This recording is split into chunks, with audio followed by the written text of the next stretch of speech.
రాజీవ్ గాంధీ గారి జయంతి రోజున డీసీసీ కార్యాలయంలో నిర్వహించిన సభలో కాంగ్రెస్ మాజీ నగర కమిటీ అధ్యక్షులు కర్ర రాజశేఖర్ గారు మాట్లాడుతూ రాజీవ్ చౌక్లో ఏర్పాటు చేసిన రాజీవ్ గాంధీ గారి విగ్రహం పరిస్థితి ఏమీ బాగాలేదని చెప్పి తెలపడంతో అందుకు బదులుగా కవంపల్లి సత్యనారాయణ గారు మాట్లాడుతూ రాజీవ్ గాంధీ గారి కాంస్య విగ్రహాన్ని ఏర్పాటుకు అందరూ ముందుకు రావాలని పిలుపునిచ్చారు.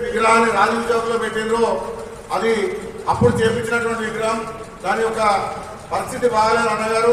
దాన్ని అందరం మీరు ఎలా పురమాయిస్తే అలా అందరం కూడా అది చేసుకుంటారు. కాంస్య విగ్రహం 19వ డివిజన్ ఇన్ఛార్జ్ పర్వతం మల్లేశం గారు 10,000 రూపాయల విరాళం ప్రకటించారు.